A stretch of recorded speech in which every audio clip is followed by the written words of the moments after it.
la première fois on vous a invité à écouter ce discours, et donc lorsque pour la première fois vous avez entendu le titre du discours, avez-vous trouvé une perle de grande valeur? À quoi avez-vous immédiatement pensé? Si vous êtes déjà depuis quelque temps un étudiant de la Bible, vous avez certainement pensé à cette histoire de Jésus, d'un marchand qui trouve une perle de grande valeur. Et vous avez raison, le titre de ce discours fait directement référence à cette histoire. Maintenant, si depuis peu vous avez commencé à étudier la Bible, voire même si c'est la première fois que vous assistez à un discours biblique, en entendant l'expression perle de grande valeur, vous avez certainement pensé à cet objet, la perle, extrêmement précieuse. Et vous vous êtes peut-être dit, mais si j'en avais une ou deux chez moi, ce serait quand même une sacrée garantie financière. En cas de coup dur, la revente d'un tel objet me permettrait de faire facilement face. Mais vous avez raison.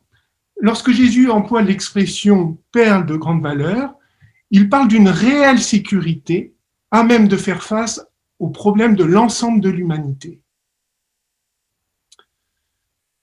Alors, arrivé à ce stade, et pour bien comprendre de quoi Jésus parle, et pour savoir à quoi il fait référence, quelle est cette sécurité, il faut que l'on prenne le temps de lire cette histoire en Matthieu, chapitre 13. Ce que Jésus annonce dans ces histoires peut changer radicalement le cours de notre vie. L'humanité, et ça bien avant l'épidémie du Covid-19, fait face à des problèmes qu'elle n'arrive pas à résoudre. Elle n'a pas de sécurité pour résoudre ces problèmes. Pourtant, bien longtemps à l'avance, Jésus avait annoncé la solution. Alors, dans ce discours, nous n'allons pas nous intéresser seulement à l'histoire du marchand, mais nous allons aussi lire une seconde histoire. Et vous allez voir que la juxtaposition de ces deux histoires nous permet de comprendre beaucoup de choses. On retrouve ces deux histoires à partir du verset 44. Matthieu, chapitre 13, verset 44. Première histoire. Le royaume des cieux est comme un trésor caché dans un champ. Un homme le trouve et le cache de nouveau. Il est si heureux qu'il va vendre tout ce qu'il a et achète le champ. Seconde histoire. Le royaume des cieux est aussi comme un marchand qui cherche de belles perles. Après avoir trouvé une perle de grande valeur, il va lui vendre tout ce qu'il a et l'achète. Dans ces deux histoires, il y a beaucoup de similitudes. Alors, on va déjà résumer la première histoire avec une image.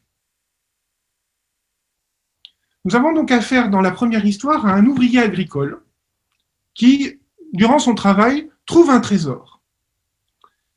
Il comprend immédiatement la valeur de ce trésor. Il rentre chez lui, vend tout ce qu'il a pour pouvoir posséder le champ où se trouve le trésor.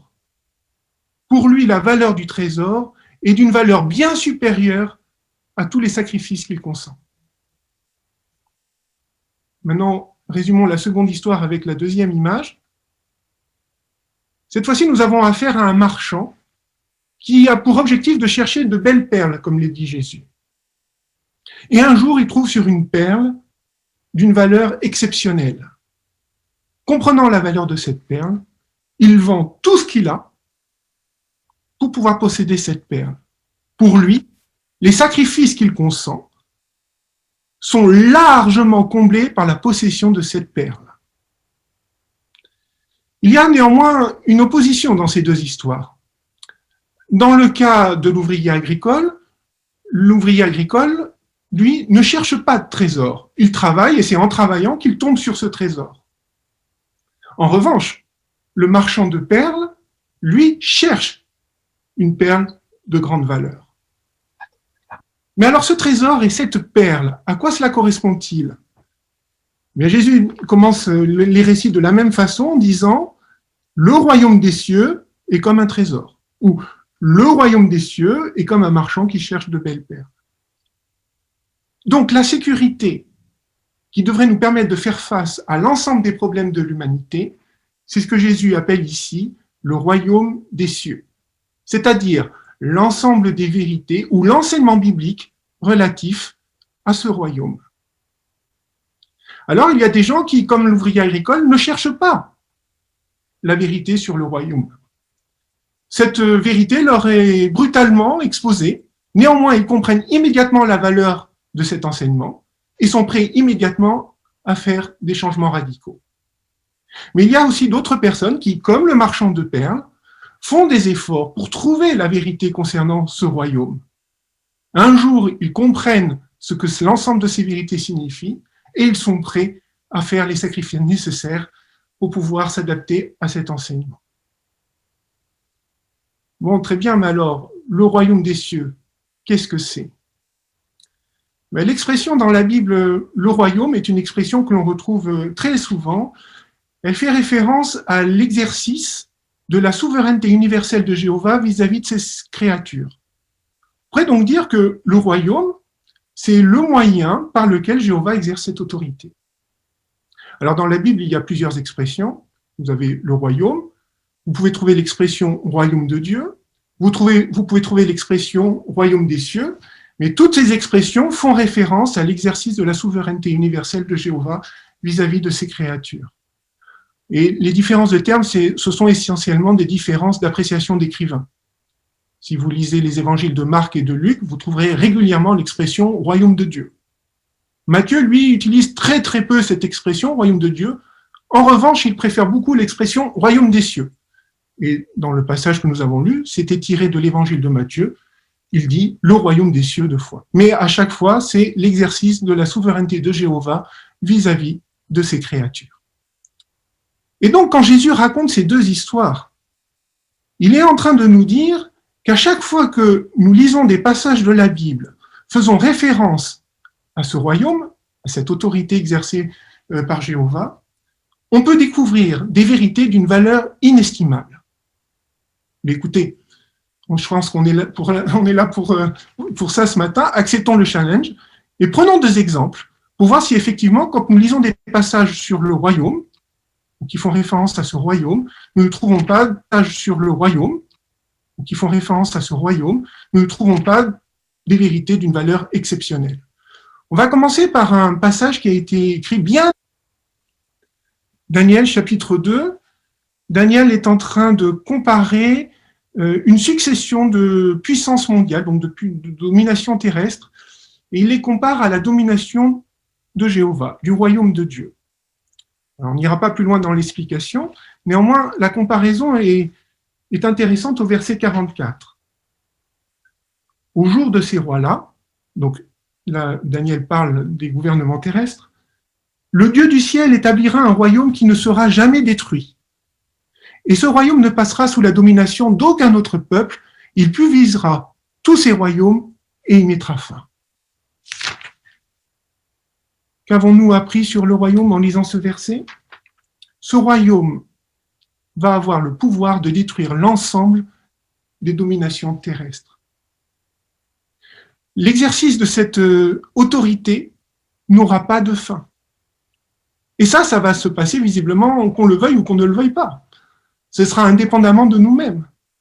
Mais si nous acceptons et si nous assimilons cet enseignement, si nous savons à l'avance que ce royaume est appelé à dominer l'humanité, mais peut-être que nous allons changer d'objectif et de priorité pour être prêts au moment où ce royaume exercera sa domination sur l'humanité. N'est-ce pas là une vérité extrêmement précieuse? Faisons un 2e test. Cette fois-ci, lisons un passage qui a été écrit bien après que Jésus ait raconté ces 2 histoires. Et nous allons dans le livre de la Révélation, chapitre 11. Révélation, chapitre 11, et le verset 15. Le 7e ange a sonné de la trompette.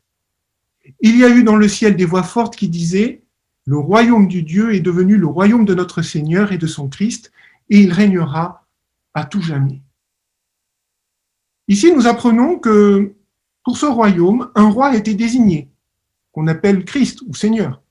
Nous l'avons facilement identifié, il s'agit de Jésus. Mais ça signifie qu'au moment où Jésus raconte ces 2 histoires sur le royaume des cieux, que nous avons lues tout à l'heure, il était désigné pour être le roi de ce royaume. Mais ça, c'est une vérité extrêmement précieuse, parce que Jésus, nous le connaissons. Enfin, je veux dire, il y a 4 évangiles qui racontent sa vie. Nous pouvons donc connaître à la fois sa personnalité, ses sentiments, et voir de quelle autorité il bénéficiera lorsqu'il dirigera l'humanité. Et bien maintenant, c'est l'objet de ce discours. Nous allons, au travers de 4 récits illustrés, essayer de comprendre quelle est la personnalité de ce roi, Jésus, et en même temps essayer de voir l'humanité, de quoi elle bénéficiera quand elle sera sous son autorité. Alors, on va commencer par le premier récit illustré. On va attendre l'image. Et cette image fait référence à Marc au chapitre 4. Marc au chapitre 4. On commence la lecture au verset 37. Alors, un vent de tempête très violent se mit à souffler. Les vagues s'écrasaient sur le bateau, si bien qu'il était presque rempli d'eau. Mais Jésus était à l'arrière et dormait sur l'oreiller. Ils le réveillèrent donc et lui dirent « Enseignant, nous allons mourir, et ça ne t'inquiète pas ?» Alors il se leva, parla sévèrement au vent et à la mer « Silence, tais-toi !» Le vent tomba et il y eut un grand calme. Qu'apprenons-nous sur la personnalité de Jésus ? Au moment où la tempête fait rage, Jésus, lui, dort profondément. Alors, je ne sais pas si, quand vous dormez profondément et que quelqu'un vous réveille, vous êtes spécialement tout de suite de bonne humeur et prêt à entendre ce qu'on a à vous dire. Dans le récit, rien ne laisse transparaître que Jésus a été de mauvaise humeur. Ça nous apprend donc que Jésus est toujours à l'écoute des besoins de ses disciples. Lorsque nous serons sous la domination de Jésus, Jésus sera continuellement à notre écoute. Il ne s'énervera jamais de ce que nous avons à lui demander ou de nos insistances. De quoi l'humanité bénéficiera-t-elle ? Quelle puissance ! Silence ! Tais-toi ! Et la tempête s'est calmée. Jésus a donc le pouvoir de contrôler l'ensemble des forces naturelles comme une tempête, un tremblement de terre, une éruption volcanique ou autre chose. Quelle vérité précieuse sur le royaume, n'est-ce pas ? Passons au deuxième récit illustré. Cette fois-ci, nous prenons la lecture de Matthieu, chapitre 14. Là, c'est un récit qui a une place très particulière dans les évangiles parce qu'il est raconté par les 4 évangélistes. Marc, chapitre 14, et on commence la lecture au verset 19. Ensuite, il ordonna à la foule de s'asseoir sur l'herbe. Il prit les 5 pains et les 2 poissons, puis il leva les yeux vers le ciel et dit une prière de bénédiction. Après avoir rompu les pains, il les donna aux disciples, et les disciples les donnèrent à la foule. Ainsi, tous mangèrent et furent rassasiés. Et on ramassa les morceaux qui restaient. On remplit 12 paniers. Environ 5000 hommes furent nourris, sans compter les femmes et les jeunes enfants. Alors qu'apprenons-nous sur la personnalité de Jésus ? Juste avant de faire son miracle, Jésus fait une prière de bénédiction. Jésus, bien qu'il soit le roi, reste humble et continue d'avoir des actes d'adoration devant Jéhovah. Nous avons donc pour notre royaume, pour le royaume de Dieu, un roi particulièrement humble qui respecte la position de notre Dieu Jéhovah. Les bénéfices que l'humanité en tireront, vous l'avez noté, environ 5000 hommes, sans compter les femmes et les enfants, ont été nourris. Quelle générosité ! 12 paniers ont été remplis une fois que tout le monde était rassasié. Donc Jésus a le pouvoir de faire en sorte que sous sa domination, l'ensemble de l'humanité ne souffrira plus de la faim. N'est-ce pas une vérité très précieuse ? Passons au troisième récit. Cette fois-ci, ça fait référence à Matthieu chapitre 9. Matthieu chapitre 9 et le verset 35. Et Jésus faisait le tour de toutes les villes et de tous les villages. Il enseignait dans les synagogues, prêchait la bonne nouvelle du royaume et guérissait toutes sortes de maladies et de handicaps. Qu'apprenons-nous sur la personnalité de Jésus ? Il prêchait dans toutes les villes, dans tous les villages. Pour son Père, Jésus est un travailleur infatigable.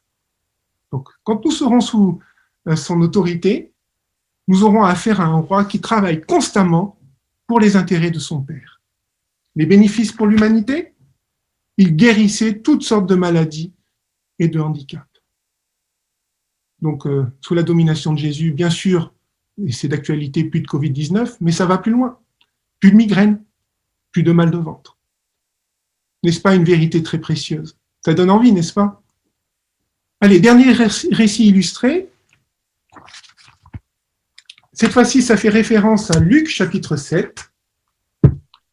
Ça se passe dans la ville de Naïm. C'est un village qui existe toujours, même s'il a changé légèrement de nom. Et ça commence au verset 12, Luc 7, 12. Quand il arriva près de la porte de la ville, eh bien, on portait dehors un mort, le fils unique d'une veuve. Une foule considérable sortait de la ville avec elle. En la voyant, le Seigneur fut ému de pitié pour elle. Il lui dit, « Ne pleure plus. » Puis il s'avança, toucha la civière, et les porteurs s'arrêtèrent, et il dit, « Jeune homme, je te le dis, lève-toi. » Le mort se redressa et commença à parler, et Jésus le donna à sa mère. Alors qu'apprenons-nous ici sur la personnalité de ce roi?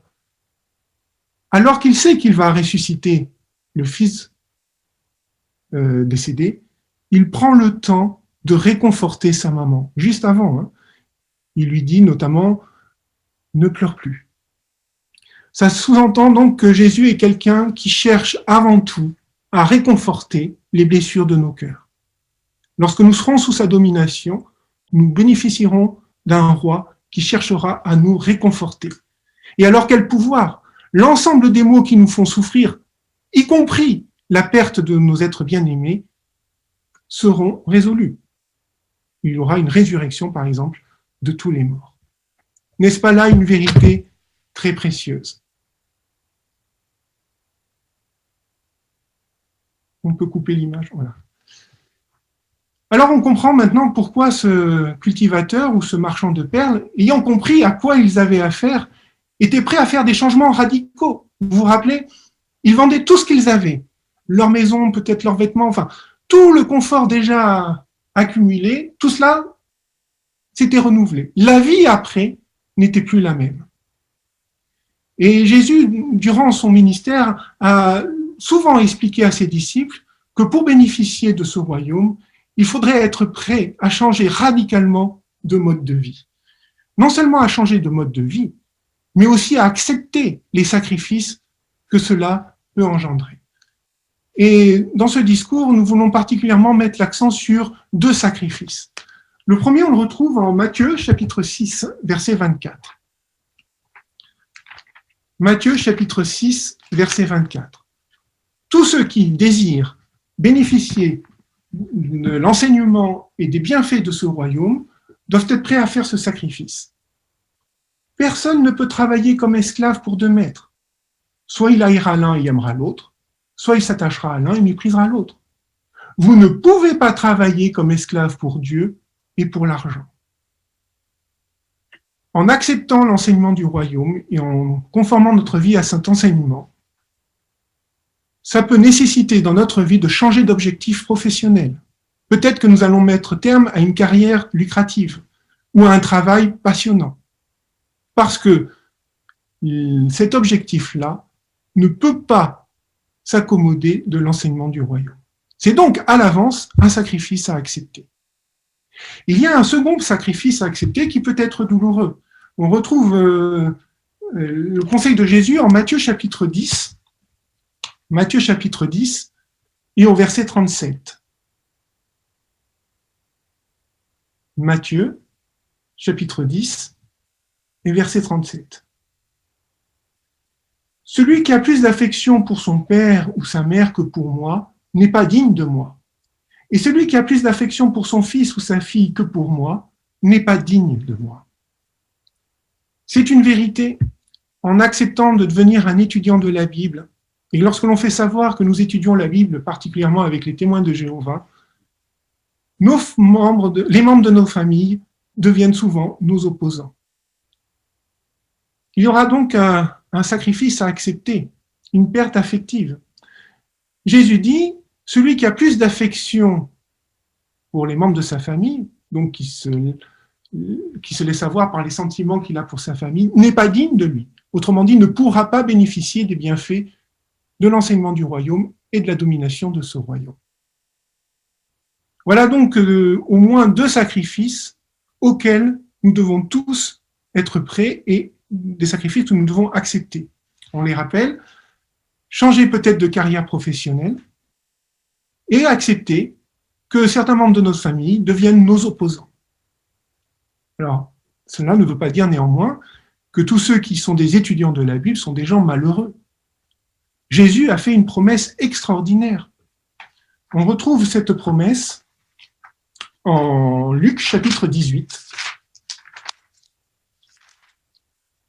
Luc chapitre 18, versets 29 et 30. Et vous allez voir que dans ces paroles, Jésus reprend l'idée que certains font des sacrifices matériels, d'autres font des sacrifices familiaux pour pouvoir suivre l'enseignement du royaume. Il promet ceci. Vraiment, je vous le dis, il n'y a personne qui ait quitté maison, donc là on parle bien de ceux qui font des sacrifices matériels, femmes, frères, parents ou enfants, donc là ceux qui font des sacrifices sentimentaux vis-à-vis des membres de leur famille, pour le royaume de Dieu, qui ne reçoivent dès maintenant beaucoup plus, et dans le monde à venir, la vie éternelle.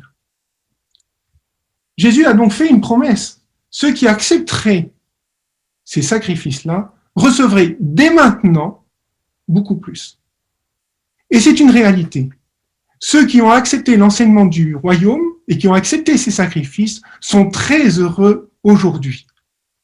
Et je vous encourage très fortement, après la réunion, à discuter avec les témoins de Jéhovah, car beaucoup ont accepté des sacrifices de cet ordre et aujourd'hui ont une vie très satisfaisante et ne regrettent pas les sacrifices consentis. Et vous avez noté, à la fin, il y a une perle, un véritable bonus dont on n'avait pas encore parlé. Jésus dit, dans le monde à venir, de quel monde à venir parle-t-il ? Il parle du moment où son royaume dominera l'humanité. Il y aura quoi ? La vie éternelle. Ça, c'était encore une vérité dont on n'avait pas parlé. Ceux qui vivront sous la domination du Christ auront la perspective de vivre éternellement. Et Jésus a commencé en disant quoi ? Vraiment, je vous le dis. Nous pouvons donc être sûrs que cette promesse que Jésus fait, qu'il prendra soin de nous si nous acceptons l'enseignement du royaume et si nous y conformons nos vies, eh bien, nous serons particulièrement heureux. Alors, au temps de Jésus, des gens ont accepté et ont immédiatement compris qu'il fallait changer de mode de vie si on voulait suivre l'enseignement concernant le royaume des cieux. On a par exemple dans les évangiles cet exemple de cet homme qui s'appelait Zachée, qui était un collecteur d'impôts, qui s'était enrichi grâce à son travail et qui a fait des efforts quand il a su que Jésus allait passer. Il est monté dans un sycomore, dans un arbre. Il voulait absolument voir Jésus. Bon, Jésus arrive, il discute avec lui, ils mangent ensemble. Et alors que Jésus est encore présent, cet homme décide de changer radicalement de mode de vie. Et il promet à Jésus que tout l'argent qu'il aurait pu voler grâce à son travail, il va le rembourser et même au-delà de ce qu'il doit. Cet homme ressemble beaucoup à ce marchand qui cherchait de belles perles. Il a fait des efforts pour trouver Jésus. Et il a vendu tout ce qu'il avait pour pouvoir posséder cette perle de grande valeur. On peut parler d'un autre exemple. Vous avez certainement entendu parler de l'apôtre Paul. Alors l'apôtre Paul se faisait appeler à l'origine Saul de Tarse, et ce n'était pas un disciple de Jésus, c'était un persécuteur. Et un jour, alors qu'il était en voyage, d'ailleurs pour continuer sa persécution, alors qu'il ne cherchait absolument pas la vérité concernant le royaume des cieux, voilà que cette vérité lui est brutalement révélée. Comprenant à quoi il a affaire, Paul change radicalement de mode de vie. Il vend tout ce qu'il a pour posséder ce champ avec ce trésor.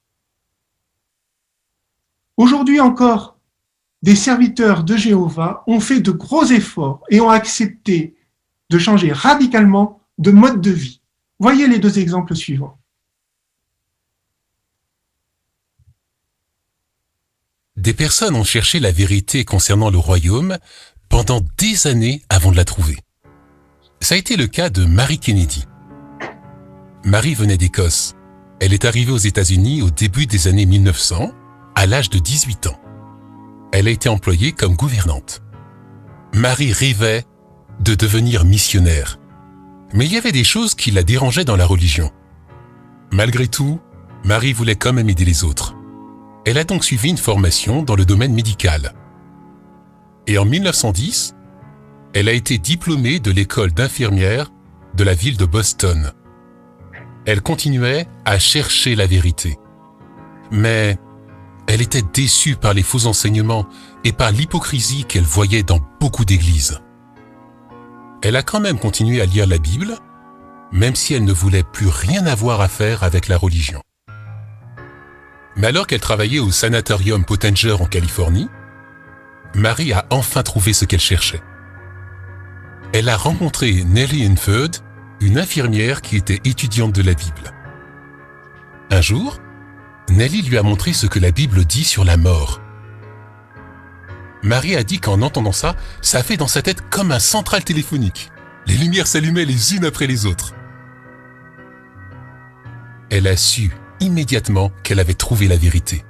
Elle a abandonné ses projets de carrière dans la médecine et ensuite, elle s'est lancée dans une carrière d'évangélisatrice à plein temps. Il y en a, comme Marie, qui font tout pour trouver la vérité. D'autres, par contre, la trouvent sans même la chercher. Le volley, c'était tout pour moi. Je jouais au niveau national. Ma vie, c'était les entraînements, les voyages, les matchs, et tout le reste, c'était secondaire.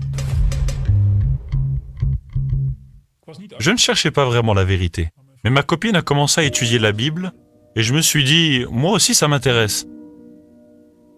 J'ai découvert que la Bible, c'est comme un puzzle, où toutes les pièces s'emboîtent parfaitement. Daniel chapitre 2 m'a particulièrement marqué. J'ai compris que je devais faire plus qu'étudier. Je devais appliquer ce que j'apprenais. Il fallait donc choisir entre une vie éphémère dans ce monde et la vie éternelle sous la domination du royaume de Dieu. Il fallait donc que je revoie mes priorités et la façon d'utiliser mon temps. J'étais assez égocentrique. Et au moment où j'ai décidé d'arrêter, on m'a fait une super offre. Jouer avec la meilleure équipe du pays pendant 1 an. J'allais enfin avoir tout ce pourquoi j'avais travaillé dur pendant des années. Un nom célèbre et un bon salaire. Mais j'ai décidé de refuser cette offre. Avant de connaître la vérité, je pensais savoir comment réussir ma vie, mais il n'y a que Jéhovah qui sait comment on peut avoir une vie heureuse. Je suis très content parce qu'aujourd'hui, j'utilise mon temps pour aider les autres, et ça, c'est le vrai bonheur. Maintenant, ma femme et moi, on sert Jéhovah à plein temps. C'est la meilleure façon d'utiliser sa vie. Jéhovah a attiré Marie et Björn à la vérité. Ils ne se sont pas concentrés sur ce que leur a coûté la vérité du royaume, mais plutôt sur tout ce qu'elle leur a apporté. Donc vous l'avez compris, ce discours s'est fait l'écho de l'enseignement biblique qui encourage fortement tous ceux qui découvrent la vérité concernant le royaume des cieux à accepter les efforts et les sacrifices pour pouvoir conformer notre vie à cet enseignement. Que cet enseignement vous ait été proposé alors que vous ne le cherchiez pas, ou au contraire, que vous soyez dans une démarche de recherche, ne passez pas à côté de la valeur de cet enseignement. Maintenant, vous vous dites peut-être, oui, j'ai bien compris, mais en ce moment, ma vie est en vrac, c'est vraiment pas le moment, j'ai d'autres choses à gérer. Si réellement vous vous trouvez dans cette situation, alors une parole de Jésus s'adresse particulièrement à vous. On retrouve cette parole en Matthieu chapitre 11. Matthieu chapitre 11, à partir du verset 28. Jésus déclare, « Venez à moi, vous tous qui êtes fatigués et qui portez une lourde charge. Êtes-vous fatigués? La vie est-elle pour vous une lourde charge? » Alors Jésus vous dit, « Je vous réconforterai. Prenez sur vous mon joug et apprenez de moi car je suis doux et humble, et vous serez réconfortés. Car mon joug est facile à porter et ma charge est légère. » Oui, tous ceux qui acceptent de conformer leur vie à l'enseignement concernant le royaume de Dieu peuvent bénéficier aujourd'hui de la bienveillance de ce roi et de toute sa faveur. Si vous acceptez de vendre tout ce que vous avez pour posséder cette perle de grande valeur, vous ne le regretterez jamais.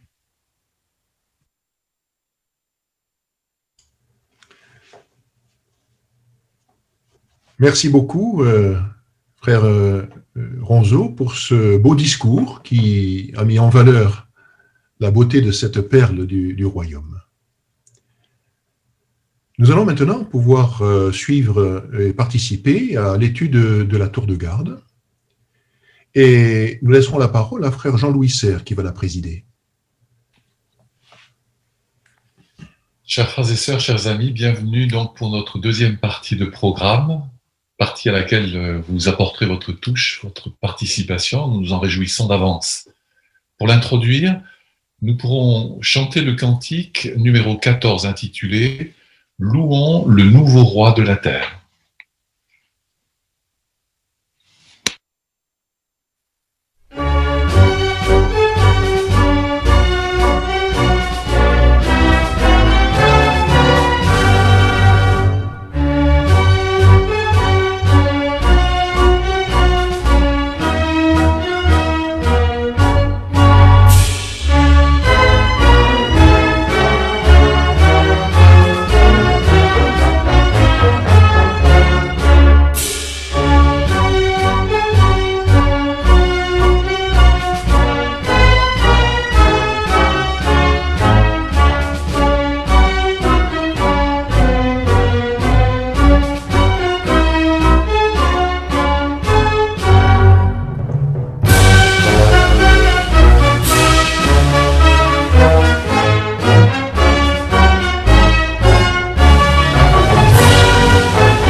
Nous sommes dans la semaine qui précède la célébration du mémorial et lié à cet événement précieux qui rappellera le sacrifice parfait qui rachète nos péchés, nous permet d'espérer la vie éternelle.